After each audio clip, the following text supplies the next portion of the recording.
Mungkin kalau simpelnya kalau lu pengen ngerti multiverse secara ibaratnya orang awam gitu ya, tuh nonton The Flash langsung ngerti. Kalau gua. Kalau lu? Iya. Kalau gue justru kalau nonton The Flash harus agak mikir.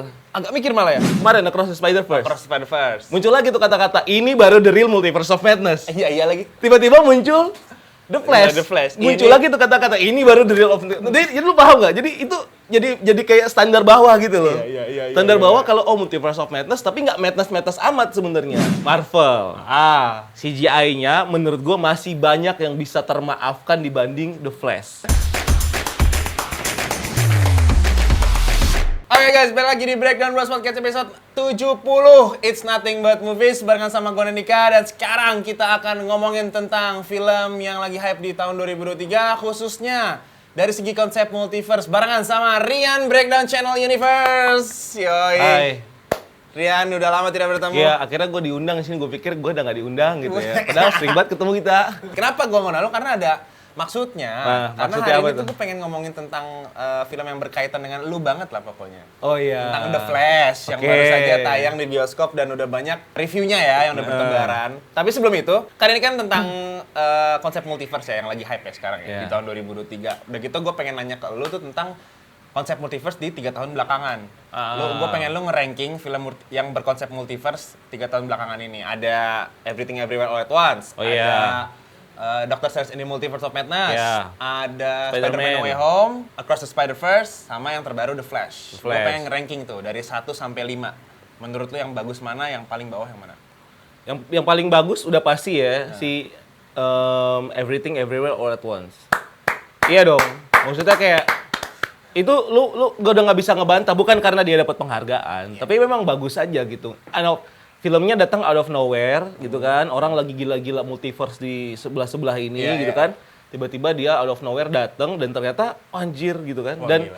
nggak konsep superhero gitu, nggak konsep ya udah konsep biasa aja cerita gitu. Gampang dimengerti dan secara multiverse luas banget ya ternyata. Bener, ternyata luas banget sampai kayak jadi batu lah Ya, gitu kan kayak iya, jadi iya. ih Iya. itulah nomor 1, nomor dua kayaknya gue bakal see Across the Spider-Verse deh. Ah, setuju lagi gue nomor 2 Across the Spider-Verse. Ya, karena rame gitu loh. Iya. Satu rame, terus ngumpul semua jadi satu, terus juga ada kaosnya kenapa gitu-gitu. Terus ada diperlihatkan kayak universe ini tuh perbedaannya apa gitu-gitu. Terus yang ketiga apa ya? Agak Antara berat The nih. Flash, Multiverse of Madness, No Way Home. Lo harus milih. Kayaknya gue lebih The Flash deh. The Flash. Iya. Wah, menarik nih. Kenapa The Flash tuh? The Flash. Mungkin karena mungkin minor kali atau ya ada majornya karena ini udah boleh agak spoiler. Ada Worlds Collide gitu kan. Terus itu diperlihatkan oh ternyata multiverse begini. Terus dijelasin juga konsep multiverse-nya. Oh ternyata beda tuh. Sama studio sebelah. Iya, sama studio sebelah. Jadi makanya kayaknya di nomor berapa? Nomor tiga. Berarti nomor 4 Spider-Man No Way Home, nomor 5 Multiverse of Madness. Nah, ini menarik nih. Kenapa Spider-Man No Way Home lu kasih di ranking keempat? Sedangkan banyak orang yang bilang itu one of the best MCU movie. Karena fan service. Gini, That's kalau it. misalnya kita ngomongin fan service, kalau misalnya itu diadu sama fan service lainnya. Misalnya The Flash, secara konteks fan service ya. The Flash fan service. Terus No Way Home fan service. Apalagi yang fan service? Ghostbuster Afterlife gitu kan. Ini udah pasti ada dia paling atas. Iya. No Way Home, konteksnya fan service. Fan service ya. Ya, The Flash oke nomor 2, yang lain-lain gitu kan. Ini udah top banget nih. Cuman kalau ngomongin multiverse, gue lebih kayak The Flash mungkin karena diperlihatkan gitu kan ada nostalgic juga, ada fan service-nya juga. Cuman mungkin nggak kena di gue gitu kalau ngomongin itu. Iya, Tapi iya, gue yang gue lihat di situ tuh lebih ke konsep multiverse-nya. Secara konsep multiverse, lu menilai ini sebagai film yang menurut lu ya karena emang ada fan service di situ. Kalau nggak ada fan service akan jadi film yang menurut lu mediocre. Enggak juga. Nggak juga. Nggak ada, itu ada di posisi itu karena konsep multiverse-nya. Karena konsep multiverse-nya ya. Bener. Berarti lu nggak terlalu relate sama konsep multiverse dari No Way Home. Lebih relate dibanding Everything Everywhere dong. Iya. Kalau dibanding teorinya Spaghetti yang dari The Flash sama MCU, lu lebih suka mana emang? Gue belum bisa gue lebih suka yang mana gitu Iya. kan. Nih yang spaghetti atau yang itu. Tapi dua-duanya kayak masuk akal. Namanya teori ya. Iya. Teori. Spaghetti kan Nggak ada yang berarti- salah lah. Nggak ada yang salah sebenarnya. Cuman ya yang mana aja yang mau diinin. Coba lebih seru mana mungkin? Lebih seru mana? Boleh? Lebih seru mana menurut gue lebih seru yang konsep spaghetti. Karena bisa mainan paradoks.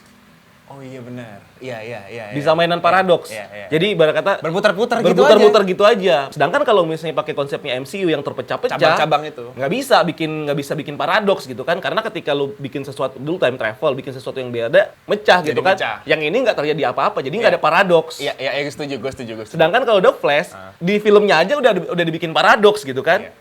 Jadi The Flash yang di alternate universe tercipta gara-gara The Flash yang berkunjung ke situ ditendang sama Dark Flash yang which is dia juga gitu Iya. kan. Jadi kan muter-muter gitu kan, paradoks. Paradoks. Jadi lebih seru mungkin kalau secara ini ya, secara cerita buat dikembangin gitu. Jadi agak mikir dikit lah gitu. Mungkin kalau simpelnya kalau lu pengen ngerti multiverse secara ibaratnya orang awam gitu ya, itu nonton The Flash langsung ngerti. Kalau gua. Kalau lu? Iya. Kalau gue justru kalau nonton The Flash harus agak mikir. Agak mikir malah ya. Jadi gini, sebenarnya kita tinggal kayak pakai teori apa ya? Gue mungkin nggak hafal teori multiverse, tapi kita bisa kayak ngobrol sekarang nih di universe lain mungkin ada versi dari kita, tapi looks-nya bukan kayak kita. Tuh lagi ngapain apa segala macam gitu. Terus kita nggak pernah tahu awalnya di mana, iya kan? Jadi kayak cuman jalan paralel aja gitu. Jadi mungkin kita ada di universe lain nih, mungkin kita musuhan. Di universe yang satunya lagi, mungkin kita kakak adik. Iya. Gitu-gitu kan? Iya. Cuman kayak possibility dan dengan kemungkinan itu kalau misalnya kita visualisasikan, jadilah film gitu kan. Iya. Nah, sedangkan itu nggak ada awal. Sedangkan kalau di MCU selalu ada awalnya. Kenapa universe itu bisa terjadi? Karena ada di satu poin di mana jalannya seharusnya begini, ini lu ngeset diubah gitu. Jalannya jadi berbeda, misalnya nyokap lu sama bokap gue nih misalnya kan. Gak pernah ketemu. Tapi dia ada di satu timeline, entah dia gimana ceritanya, ketemu terus misalnya pacaran. Otomatis kita jadi kakak adik misalnya gitu kan. Ya, Dia kan betul. menciptakan ini kan, tapi ada awalnya. Nah, Kenapa pas di poin ibarat kata ini di jalan nih, udah Iya. begini. Di sini kita temenan, di sini kita abang adik. Iya. Ngerti nggak? Iya, gua Tapi ngerti, ada gua ngerti. awalnya. Kenapa itu bisa terjadi? Iya, ada awalnya kenapa Iya. itu bisa terjadi. Nah, sedangkan multiverse yang di DC nggak ada. Ya, karena kan dia bersinambungan sama masa depan sama masa lalu kan, Iya, bersinambungan kan ketika dia ada yang time travel ke sini, mengubah masa depan dan maksudnya mengubah sesuatu gitu kan. Dia menciptakan masa depan dan masa lalu juga. terubah juga. Iya, Iya. terubah Semakin juga. mengubah masa lalu, masa depannya semakin berubah kan Iya, kayak X gitu benar, kan. benar, Iya, benar, gue ngerti, gitu. gue ngerti. Mungkin bisa dibilang itu berarti kita sebagai orang yang berbeda tapi perannya sama. Perannya di karakternya, misalkan contoh lu sebagai karakter The Flash gitu ya. Mungkin ini namanya Ryan Allen misalkan Iya. gitu ya. Tapi ada satu lagi yang namanya siapa Allen tapi perannya sama. Lu tuh sebenarnya ditakdirkan sebagai The Flash gitu kan. Tapi lu yang mentakdirkan dia jadi The Flash itu tergantung lu misalkan gitu kan. Iya. Tentang timeline, tapi satu timeline gitu kan. Iya, kayak gitu. Iya kayak gitu kan kasarnya kan. Iya, oke. Nah, menariknya nih Yan. Kenapa lu memberi ranking Doctor Strange in the Multiverse of Madness di peringkat kelima? Karena gini, nih. Percaya sama gue. Doctor Strange ini kan keluar waktu itu, walaupun secara kalau di global kan keluarnya setelah setelah Everything Everywhere All at Once. Betul. Tapi di Indonesia munculnya setelah si Everything Everywhere All at Once ini munculnya setelah Multiverse of Madness. Betul. Ya kan? Gue selalu perhatiin orang review gitu kan. Walaupun gue juga mungkin kesebut sekali. Multiverse of Madness. Ya kan keluar. Tiba-tiba muncul Everything Everywhere All at Once. Orang review atau misalnya orang yang ya, bikin review dia masih ini baru the real Multiverse of Madness. Oke. Terus muncul kemarin Across the Spider-Verse. Across the Spider-Verse. Muncul lagi tuh kata-kata ini baru the real Multiverse of Madness. Iya lagi. Tiba-tiba muncul The Flash. The Flash. Muncul lagi tuh kata-kata ini baru the real of jadi lu paham nggak? Jadi itu jadi kayak standar bawah gitu loh. Iya, Standar bawah kalau Multiverse of Madness tapi nggak madness amat sebenarnya. Iya, Justru yang dimunculin madness amat ini yang ada di film-film selanjutnya. Iya bener. Secara judul iya mungkin. Secara judul. Iya, itu menginfluence reviewer buat memberikan istilah itu ke film-film yang menurut dia bagus secara konsep multiverse ya kan. Iya. Misalkan aku harus berapa ini the real Multiverse of Madness nih gitu. Iya, karena judulnya tuh udah strong banget sebenarnya, Multiverse of Madness. Ya ceritanya ya sebenarnya bagus-bagus aja. Ya makanya dia ada di bawah gitu. Tapi secara quality kalau lu menilai The Flash, lu suka nggak sebenarnya sama The Flash? Enggak. Karena kan banyak yang bertebaran juga reviewer gue baca di Twitter, di TikTok, di YouTube CGI-nya ya. Gue nggak terlalu ngaruh sih sebenarnya sama CGI. Nah, Cuman nih, gue menarik dendam. nih, Cuma gue dendam sama banyak orang. Kenapa? Yang gini, Marvel. CGI-nya menurut gue masih banyak yang bisa termaafkan dibanding The Flash. Iya, benar. Lo let's say apa deh Modok. Modok bentukannya kayak gitu. Ya karena bentukannya begitu. Ngerti, lu mau bikin apa gitu? Lu mau ngapain dengan bentukan modok yang muka segede gini? Ya kan? Mau dibikin kulit? Maksudnya yang mau dibikin steril mungkin nggak mungkin gitu kan? Pasti kan ada unsur ini dan segala macam. Komikal gitu Iya, kan. dan itu pun ada di Quantum Realm, Ya. which is Quantum Realm isinya udah CGI semua. Dan kelihatan gue masih bisa menerima gitu kayak, oh masih ada beda-beda sedikit sama Guardians of the Galaxy kalau lagi di luar gitu kan, di luar angkasa. Oke, CGI-nya masih oke. Apalagi Thor the Dark World, Thor the Dark World. Ragnarok, bukan. Bukan. Yang baru, Love and Thunder. Ada tuh yang mukanya si anaknya Iya, Heimdall. Oh, Heimdall. Iya. Itu kan jadi meme juga kan. Wah, CGI macam apa itu? Men, itu kan ini loh, apa namanya, kayak hologram. Lu mau berharap apa dari hologram? Lu mau bikin bentukan bagaimana gitu kan? Kalau mereka bikin ya udah bikin se-CGI mungkin, namanya juga hologram. Jadi gitu. Tapi dapat rating jelek gara-gara hal-hal yang kayak gitu. Tiba-tiba muncul deh Flash, yang which is bentukannya orang, ada double nih, lu sama gue gitu kan, bentukannya sama gitu kan, orangnya sama gitu kan. Tapi yang satu kelihatan banget CGI-nya. Jadi kayak, terus gue langsung mikir, ceritanya bagus.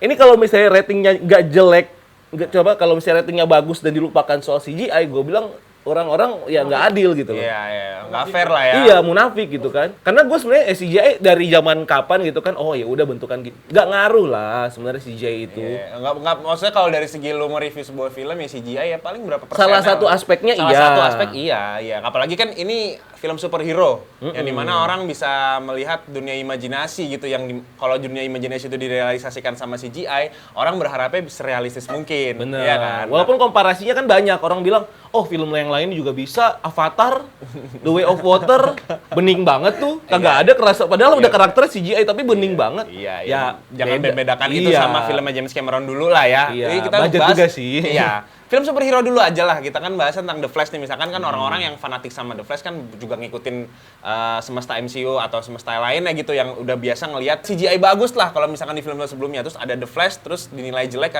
dinilai jelek banget malah karena CGI-nya doang gitu kan. So, rasanya nggak fair ya. kayak Nggak gitu fair. Ya banyak yang gue lihat kayak gitu, tapi kalau gue sih enggak ya. Gue nggak, CGI itu nomor sekian lah sebenarnya. Cuman salah satu aspek doang.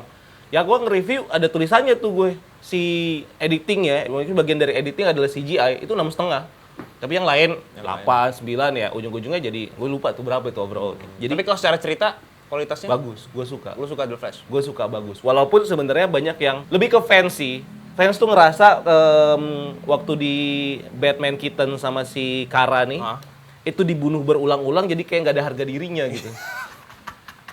Kayak Iya, mati iya. berulang-ulang gitu Iya, kan. iya. Ih, kok jadi Ada hilang lagi sih. respect tau lo. Jadi hilang respect tau nggak? Udah gitu matinya ya gitu kan. Tapi secara cerita gitu, maksudnya kan cerita plotnya kan si Barry yang mau pengen Nemenin ada ibunya. ya, ibunya gitu kan. Dan akhirnya itu jadi salah satu konfliknya, ketemulah sama si Kara, sama si Batman Keaton dan Jujur yang paling lain-lain. bikin gua touching itu ya pas adegan dia lagi balikin tomatnya itu. Iya, benar. Itu Benar.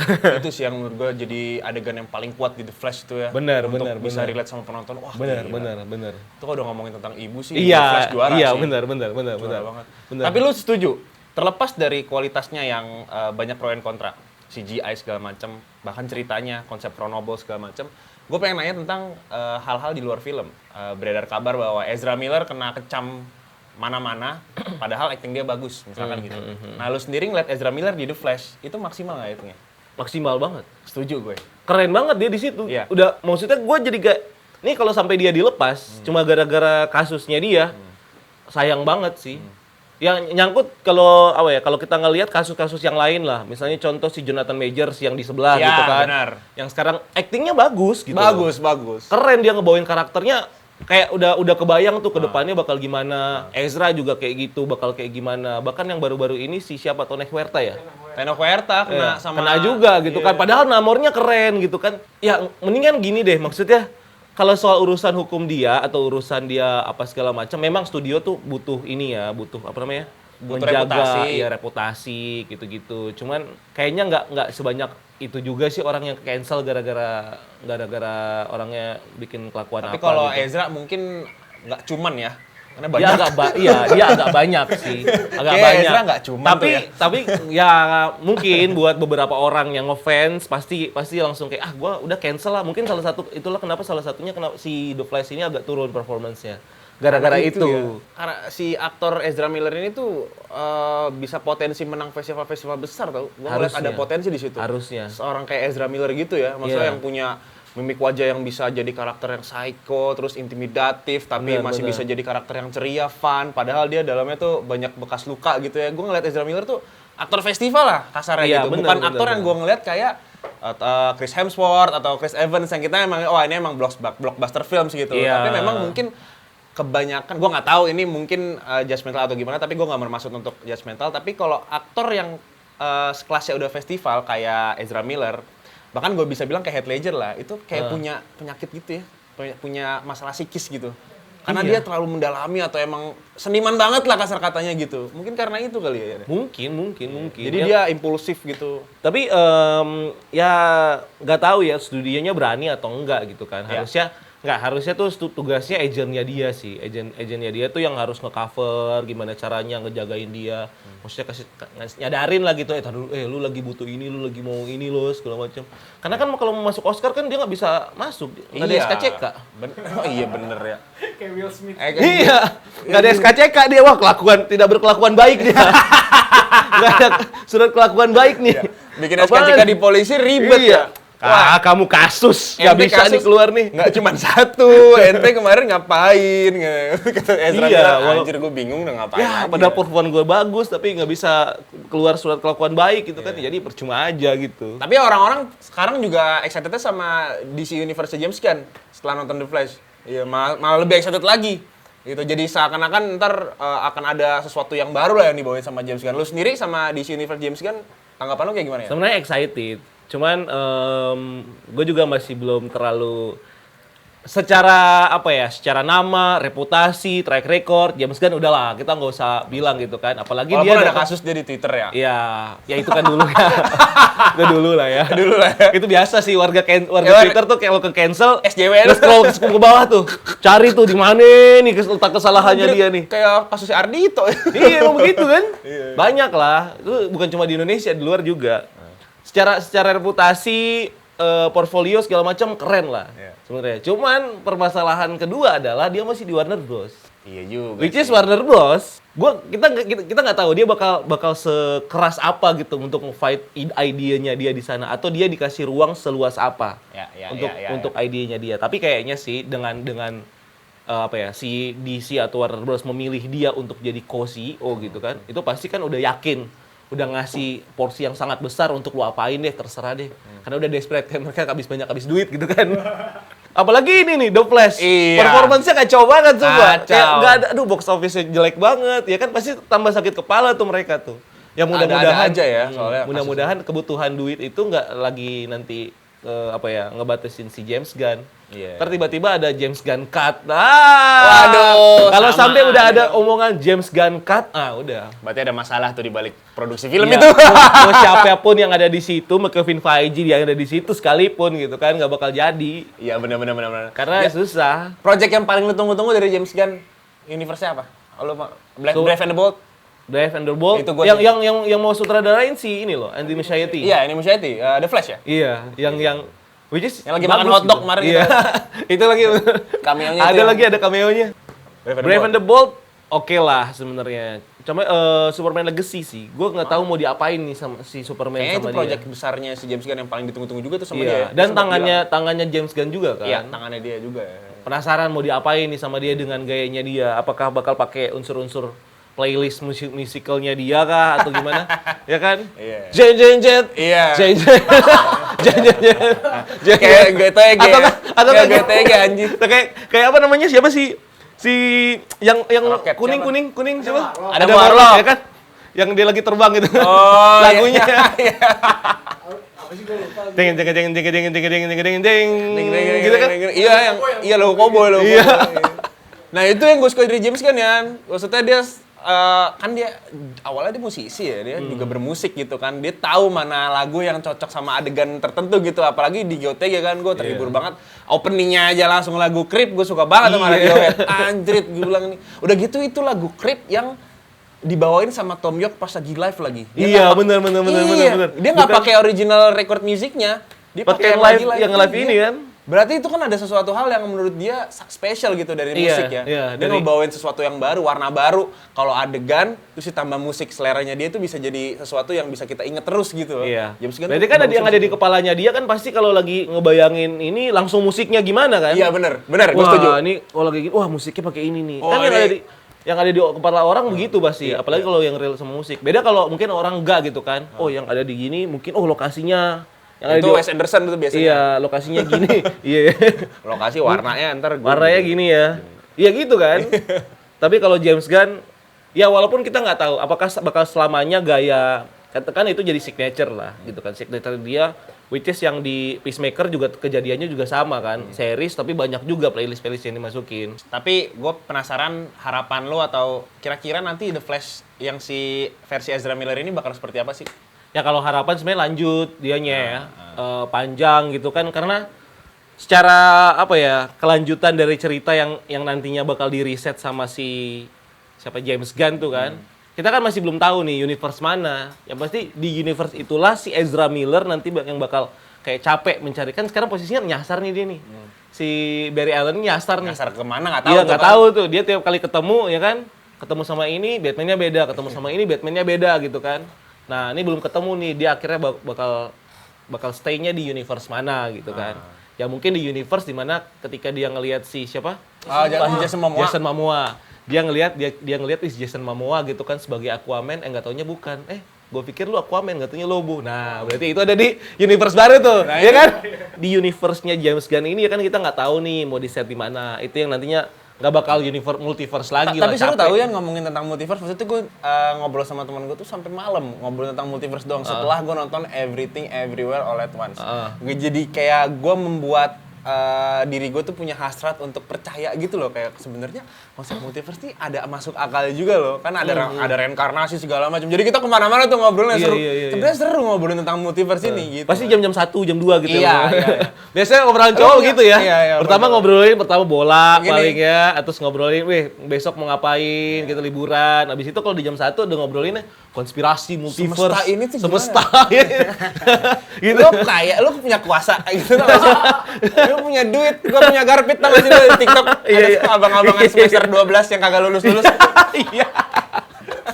Iya, gue sampai percaya bahwa nanti bisa jadi Tuhan gitu kan, bisa jadi Tuhan gak memperlihatkan gue di multiverse lain karena takut gue ntar depresi yang di multiverse ini gitu. Iya, kenapa kita nggak bisa ngeliat kita yang di sana, karena mungkin takut di Tuhan juga kalau misalnya kita ngelihat wah Nandika yang di semesta sana jadi gembel gitu di Iya, kolong atau jembatan. yang nanti kayak di universe sana Sukses, kaya banget. kaya banget. Wah, jadi Leonardo DiCaprio-nya misalkan gitu. Iya. Jadi wah gila. Jadi kita ya udah nggak bisa ngelihat gitu. Tapi kita cuma bisa berharap dan bisa percaya doang kalau mungkin di sana gue jadi sesuatu yang lain gitu. Multiverse keren sebenarnya. Tentang dari segi konsep tuh menarik banget nih kan, bisa kita pikirin terus, bisa kita obrolin benar, gitu konsep benar, multiverse benar, kan. benar, Makanya benar. menurut gua kenapa multiverse ini jadi hype gitu ya sekarang, apa-apa dikaitin sama multiverse ya karena memang secara konsep menarik menurut gua.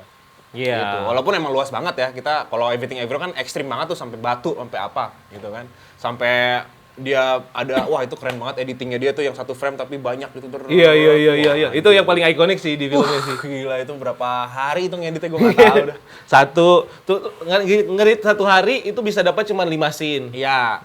Abis itu besoknya 5 scene. Iya. Jadinya ujung-ujungnya cuma nggak ada semenit kali itu. Iya, semenit, berapa detik doang. Itu kalau di MCU udah resign itu pegawainya. Karena besok ada bikin lagi baru. Bikin lagi baru. Nah, terakhir Rian, gua pengen lu menanggapi statement berikut ini nih, ada fotonya. Awal kebangkitan film superhero, jadi Guardians of the Galaxy, Spider-Man Across the Spider-Verse sama The Flash disandingkan nih sebagai 3 film yang bisa dibilang setara gitu. Lu setuju nggak? Guardians of the Galaxy, ya. Ya, menurut gue sih setuju sih. Cuman kayaknya The Flash nggak, mungkin dari secara urutan kali ditaruh paling akhir ya. Iya. Ya oke lah gitu. Bisa. Oke. Iya, Tapi jadi kalau di Guardians of the Galaxy sama Across the Spider-Verse, lu lebih suka mana? gue lebih suka Guardians of the Galaxy. Nah, itu dia. Ya beda dikit-dikit sih, cuman Guardians of the Galaxy oke lah gitu. Tapi dia penutup juga sih, kalau misalnya kita bilang awal kebangkitan, ya kita nggak tahu nanti James Gunn gimana di sebelah gitu kan. Tapi paling nggak dengan Guardians of the Galaxy, Marvel jadi punya standar. Oh ternyata filmnya kayak gini ya, walaupun kita nggak tahu nggak stand out banget juga sih. Gitu secara Menurut lo performance Andy gitu kan. Muschietti itu tuh believable nggak sih next-nya? Iya. Believable banget. Benar. Mungkin permasalahan CGI itu ada di budget. Coba kalau dikasih budget lebihan. Bisa. Sama dia dialusin lagi tuh. Iya, benar. Kata dia ngambek nih, Iya. kampret lah itu CGI, gua aja dikasih budget segini, udah bikin aja seadanya. Yang penting ceritanya bagus. Ujung-ujungnya kan termaafkan juga kan. Iya. Gitu. Nah, mungkin produser-produser lain udah mulai ngincer Andy Muschietti, wah keren nih, ternyata sukses apa segala macam, walaupun nggak tahu ya performance gimana. Kita kasih budget lebih buat CGI. Iya. Nah, Iya, bisa jadi gitu sih. Tapi kalau menurut gua kontraknya orang-orang yang nggak suka sama The Flash itu mungkin karena mereka menganggap mungkin secara nggak langsung mereka tuh udah relate banget, udah ngelihat beberapa speedster yang udah kita temuin sebelum The Flash gitu. Kayak banyak speedster yang udah ada di konsep superhero gitu, ada Dash di Incredibles, ya kan, terus ada Quicksilver, ada The Flash juga udah banyak kan, ada Reverse Flash segala macem, dan kita udah biasa sama speedster, jadi nggak ngerasa The Flash itu spesial lagi. Mungkin karena itu doang sih sebenarnya, karena memang speedster kan banyak ya, orang yang lari A-Train juga di The Boys speedster gitu kan. Banyak banget gitu yang udah konsep speedster tuh harusnya gini loh gitu. Mungkin udah ada konsep-konsep kayak gitu di otak mereka. Jadi menganggap bahwa The Flash kayak biasa aja. Padahal itu cuma permasalahan CGI doang sih, bener kata lu. iya, ya kan orang mikir kayak gitu, kenapa mereka nggak jadi ke bioskop? Padahal kalau misalnya mereka tahu kalau ceritanya bakal kayak Bagus gitu, ya kan? bagus, terus ada hubungannya sama orang tua juga gitu, gimana dia menyelamatkan, orang bakal suka sih harusnya. Cuman ya itulah orang skeptis ya, jadi kayak filmnya juga ntar kayak gini. Tergantung nanti kita lihat performance-nya DC soal film ini dan performance-nya Spider-Verse. Mungkin 3 film itu ya, kita lihat kayak perbandingannya justru naik atau datar atau justru turun. Justru yang mungkin dipegangnya sama si Guardian of Galaxy, terus Spider-Man entah di agak turun, terus The Flash lebih turun lagi. Berarti udah judulnya bukan awal kebangkitan superhero, jadi iya nggak jadi bangkit. Justru awal kehancuran di situ. Mau sebagus apapun filmnya, tetap kan pasar yang menentukan nonton nggak nih orang nih. Karena capek juga sebenarnya, gue masih banyak menemukan orang capek nonton film superhero. Nih terakhir ya. Terakhir itu kan ada film superhero, nanti ada Kraven the Hunter yang baru rilis trailer, terus The Marvels, Aquaman The Lost Kingdom, dan Blue Beetle tahun ini yang 2023 nih. Mana yang paling menurut lo excited banget lu tunggu-tunggu? Kalau Aquaman kan belum ada inilah ya, belum ada gambarannya. Si ini masih main nggak sih tuh? Amber. Masih ada. Iya, gitu doang ya. Ya Jadi sidekick tetep nggak sih? Nggak ya? Enggak, fokus ke Orm sama Oh, fokusnya beda. Tapi tetap main dia sih Amber Heard. ya. Nggak jadi di band. Kalau itu kita nggak tahu lah jadinya gimana. Kan juga masih masuk si DCU kan. Terus Kraven trailernya kemarin keren banget. Wah anjir, Kraven. Itu keren Setuju banget. gua, setuju Berdarah-darah. gua. Berdarah-darah. Nah, mungkin gini, mungkin kalau mau bikin kebangkitan lah tadi kan, superhero, mungkin mindsetnya udah diubah kalau superhero nge-treat ini aja deh, nggak usah anak-anak. Nge-treat orang dewasa aja dengan bikin itu R-rated. Oh iya benar. Kalau nanti Deadpool muncul gitu kan, dibikin R-rated, kita lihat performance-nya bagus atau enggak. Kalau ternyata bagus, mendingan semuanya diubah deh. Mendingan kasih nggak usah Sekalian dibikin ya? PG-13, udah langsung R-rated aja. R-rated aja, iya, Jadi bener. mereka secara produksi, secara apa juga bisa bikin banyak yang menarik gitu. Sinematografi, Maksimal berdarah-darah dan segala macam tuh jadi bisa jadi impresif, jadi sesuatu yang impresif lah. Kayak Evil Dead Rise, ceritanya biasa aja. Iya benar. Tapi darahnya bikin maksudnya darah dan segala macam Iya, unsur-unsurnya iya. bikin kayak wah, filmnya jadi dapat rating bagus, tapi ceritanya biasa aja. Blue Beetle? Blue Beetle ya nggak ada ekspektasi apa-apa sih gua kalau Blue Beetle. Nggak ada ekspektasi apa-apa ya. Nggak ada, karena kan karakter baru. Terus looks-nya juga banyak yang bilang kayak Iron Man. Terus ya banyak yang belum kenal lah. Jadi kayak ya nggak usah ada ekspektasi. Iron Man kalau- kan di film baru Transformer kemarin ada Iron Man. Hehehe, bukan. Oh bukan ya? Bukan. Salah. Iya. Iya lagi. Coba kok bisa tiba-tiba begitu ya? Aku juga heran. Apaan dah nih? Kok ternyata Oh ternyata ada metode begini. Oh ternyata bisa ya begitu ya? Aku juga baru tahu lagi. Iya. Oh, nggak pernah diceritain sebelumnya, baru setelah di Iya. ending kan, oh lu mau gabungin begitu. Iya. Oh, oke. Boleh juga nih gitu. Iya, Kayak mantap. kayak kenal nih kayak Jarvis. Iya. Oke, Tiba-tiba gitu ya. jadi itu dia. Thank you banget ya Yana, udah mau ngobrol-ngobrol Thank ya. you banget. Wah, Thank you ini it's a pleasure bisa ngobrol-ngobrol sama teman gue ini yang kita selalu bertemu tapi baru kali ini dipertemukan di podcast nih. Terima Iya. kasih banyak. Produser kita Rendra juga. Terima kasih banyak kameramen yang sudah Thank you. stay menunggu kita semua. Thank you loh sekali lagi, sehat selalu ya, Nek. Sehat Sukses selalu. selalu juga. Sampai bertemu lagi di lain Dan juga kesempatan. tim semua. Ya. Terakhir nih Yan, harapan lo untuk MCU satu kata. Perasaan lagi ngomongin The Flash ya. Ya, ini kan di MCU. Nggak apa-apa. Tiba-tiba Ini MCU ntar, nih. ya lu tau lah, ntar ada klipnya gitu kan. Terakhir harapan lu untuk MCU. Satu kalimat atau satu kata terserah lu untuk menutup podcast ini. Pintar-pintar lah kalau tidak ingin hancur. Oke. Sampai bertemu di podcast selanjutnya guys. Bye-bye.